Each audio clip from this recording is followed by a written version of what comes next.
We have Martin Kenny, and on the opposing side, scientist, cosmologist, Sarah Bosman. Martin, we have to go to you first of all. Why do you think it didn't happen?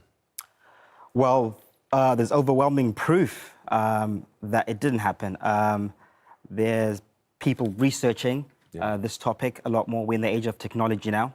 I think in the past, like you're saying, we had no way of verifying anything we were told. So we saw the moon landings. Well, you saw the moon landings, and you believed it, but there was no way for you to check any of it. And now we're in the age of technology.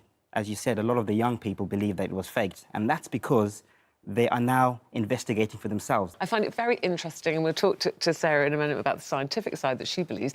But for me, personally, I just think far too many people would have had to cover it up. Cover up for far too many years. Well, how many people... To never have slipped up. How many people have supposedly gone beyond low Earth orbit, beyond 200 miles off the Earth? No idea. 24.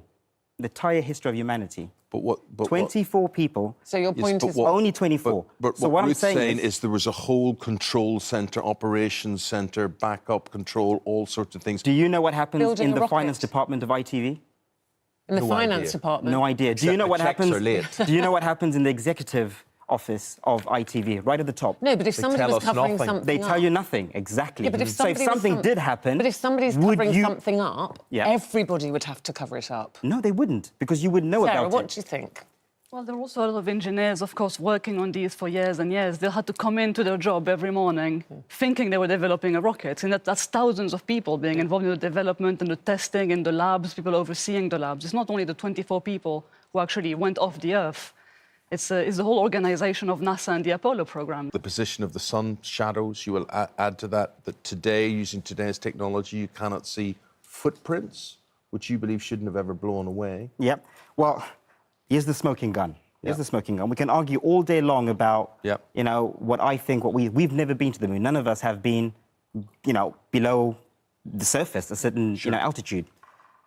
Now, the only way we can discern whether this happened or not is by analysing and studying the actual data that was taken during those Apollo missions, right? The scientific data. True. That's not true. Hold on, let me finish, right? So that's the telemetry data, right?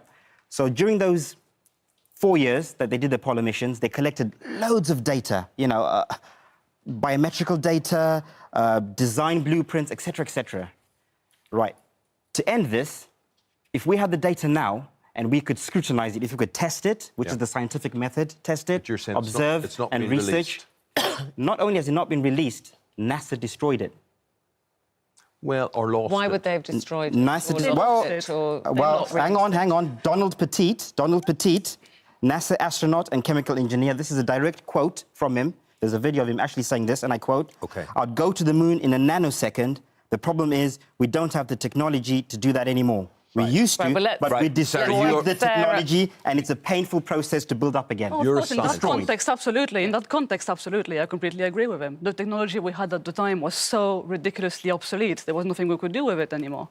It's like if you have a car from 60 years ago that was unique, if you try to repair all the parts one by one, it's going to take you way too much money. We don't run cars that way anymore.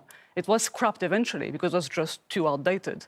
So, of course, it was destroyed, the technology in that sense. We don't have it anymore. It wouldn't run. But Sarah, we got the technology together to go there. Why haven't we been back since, is it, what, the 70s? I think it comes down to the funding. I think after America went to the moon a few times, the people in power told the voters, why are we spending so much money on this? Why don't we elect a party who will put our taxes to do something else? And unfortunately, it was the last time in history where so much of your taxes went to science and research and technology. It's been cut down a lot, I think, mostly for political reasons. But you see, Martin actually believes what we think. Some people believe the moon's made of cheese. What do you think the moon is made of?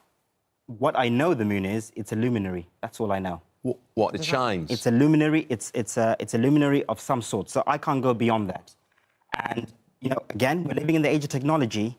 You know, you've got a P900 camera now you can buy for under £1,000. Yeah. And you can zoom in to the moon. That's supposed to be, by the way, 238,000 miles away in deep, dark space. And yet you can zoom in quite close in detail with a commercial camera.